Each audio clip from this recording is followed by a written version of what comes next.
कल अमेरिकी राष्ट्रपति डोनाल्ड ट्रंप की डिनर पार्टी में फायरिंग करने वाले शूटर को लेकर इस वक्त की बड़ी खबर आपको बता दें। जांच एजेंसी के मुताबिक वॉशिंगटन डीसी के हिल्टन होटल में शूटिंग में राष्ट्रपति डोनाल्ड ट्रंप हमलावर के निशाने पर थे। रिपोर्ट्स के मुताबिक गोली चलाने से पहले हमलावर ने अपने घर एक निजी संदेश भेजा जिसमें हमले की मंशा का इजहार किया था। इस संदेश को अमेरिकी जांच एजेंसियां एंटी क्रिश्चियन मैनिफेस्टो बता रही हैं। हमलावर का संदेश मिलते ही इसका सूचना परिवार ने पुलिस को दे दी थी। उस संदेश में क्या था ये आपको दिखाते हैं। आरोपी एलन ने खुद को फ्रेंडली फेडरल असैसिन बताया। बिना सीधा नाम दिए ट्रंप का बार बार उल्लेख किया। हमलावर ने कहा कि वो ट्रंप प्रशासन के अधिकारी को निशाना बनाना चाहता है। संदेश मिलने के बाद एलन के भाई ने पुलिस से संपर्क किया। एलन ने अक्टूबर 2023 में सेमी ऑटोमेटिक राइफल खरीदी थी और इसके 2 साल बाद एक शॉटगन। और इस बीच रोहित शर्मा मेरे सहयोगी जुड़ गए हैं तमाम जानकारी के साथ। रोहित, लगातार खुलासे हो रहे हैं, आपके पास और एडिशनल क्या जानकारी अब मिली? देखिए, आज जो जानकारी आई है वो ये आई है कि जो व्हाइट हाउस कॉरेस्पॉन्डेंस डिनर था उसका जो ये सस्पेक्ट है कोल एलन, जो 31 ईयर ओल्ड का है, कैलिफोर्निया से है। उसने एक लिखा था और उस मैनिफेस्टो में उसने क्लियर कहा था कि वो एक सरप्राइज देने वाला है। उसने एक ईमेल भेजा अपने घर वालों को, अपने चाहने वालों को, और उसमें उसने बताया कि मैं आज आप सबको एक सरप्राइज दे रहा हूं। मैं आप सबसे माफी मांगता हूं और मैं ट्रैवल करके गया हूं यहाँ से। मैं अपने स्टूडेंट से माफी मांगता हूं। मैंने ये बताया लोगों को कि एक पर्सनल इमरजेंसी है, इसके चलते हुए मैं यहाँ से जा रहा हूँ। मैं ट्रैवल करके यहाँ पे आया। और उसके मैनिफेस्टो को अगर हम पढ़े तो उसने क्लियरली इसमें आइडेंटिफाई किया है कि ये जो अटैक्स थे, ये अटैक उसने प्लान किए एडमिनिस्ट्रेशन ऑफिशियल्स के खिलाफ, मतलब प्रेसिडेंट डोनाल्ड ट्रंप के जो ऑफिशियल्स हैं उनके खिलाफ उसने ये प्लान किए थे। और हाईएस्ट टू द लोएस्ट, मतलब किसी को भी, एवरीबडी, जो भी एडमिनिस्ट्रेशन का ऑफिशियल था, इसमें आप कैबिनेट सेक्रेटरी की बात कर सकते हैं, कैबिनेट के जितने भी सेक्रेटरीज हैं वो, साथ ही साथ जो व्हाइट हाउस का जो स्टाफ है प्रेसिडेंट डोनाल्ड ट्रंप का, वो सारे ranking from highest to the lowest, but not including mister Patel. और मिस्टर पटेल यानी कैश पटेल, एफबीआई के जो डायरेक्टर है, उसका वो उनके टारगेट इसके एलन कोल के टारगेट में नहीं थे। साथ ही साथ उसने ये भी कहा अपने मैनिफेस्टो में कि सीक्रेट सर्विस को वो टारगेट नहीं बनाएगा। होटल के जो स्टाफ है, कैपिटल पुलिस है, उनको वो टारगेट नहीं करेगा अनलेस एब्सोल्युटली नेसेसरी। और वो अपने साथ, जैसे कि हमने बताया था, कि काफी तरह के गन्स लेके गया था, शॉटगन लेके गया था, ऑटोमेटिक वेपन्स लेके गया था, नाइव्स लेके गया था। तो उसने ये भी कहा है अपने मैनिफेस्ट में कि मैं सबसे कम मिनिमम कैजुअलिटी चाहता हूं।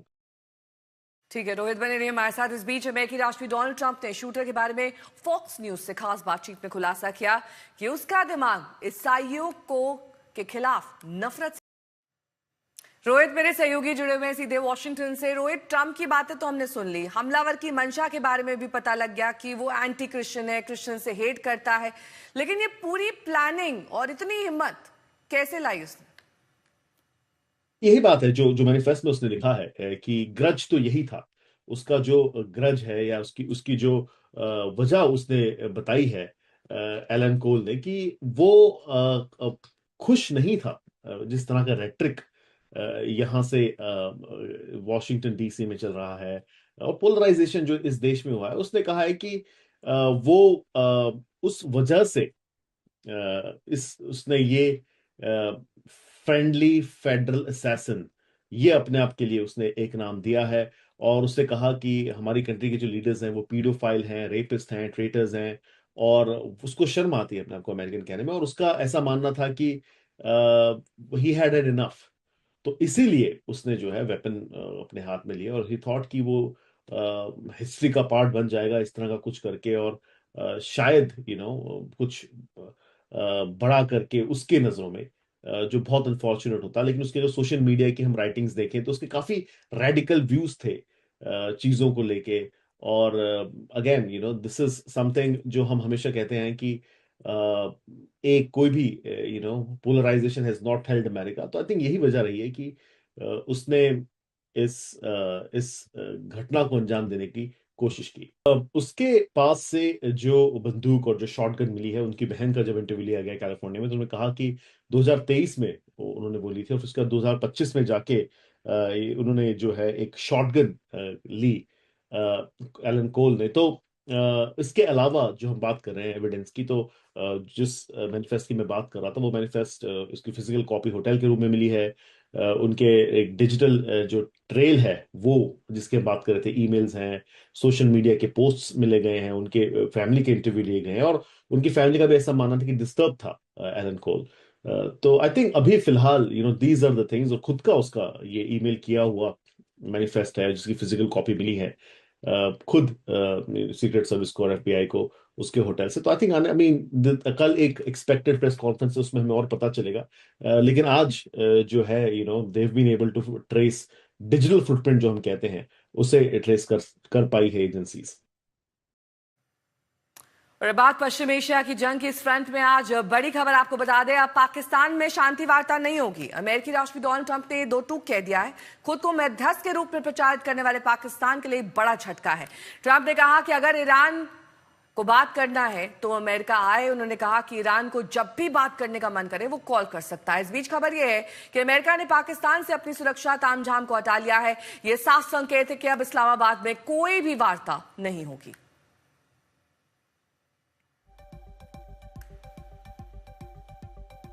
वहीं मिडिल ईस्ट संकट के बीच कूटनीतिक हलचल तेज है। ईरान के विदेश मंत्री अब्बास अराक्ची रूस के लिए रवाना हो गए हैं, जहां अमेरिका इजरायल के साथ तनाव जारी है। इससे पहले अराक्ची ने पाकिस्तान का दौरा किया और सेना प्रमुख आसिम मुनीर से मुलाकात की। बताया जा रहा है कि ओमान में भी उन्होंने हॉर्मुज़ की सुरक्षा और शांति प्रयास पर चर्चा की। पाकिस्तान के जरिए अमेरिका ईरान के बीच बातचीत की कोशिश जारी है, लेकिन अब तक कोई ठोस नतीजा नहीं निकला है। वहीं अमेरिकी राष्ट्रपति ट्रंप ने अपने प्रतिनिधियों का इस्लामाबाद दौरा रद्द कर दिया और कहा है कि बातचीत फोन पर हो सकती है।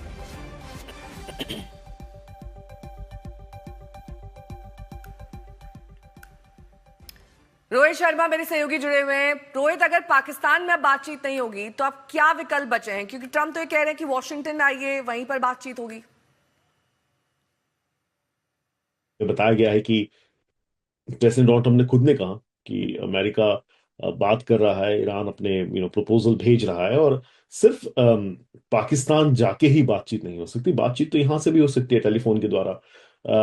तो अभी भी America is talking, America is willing.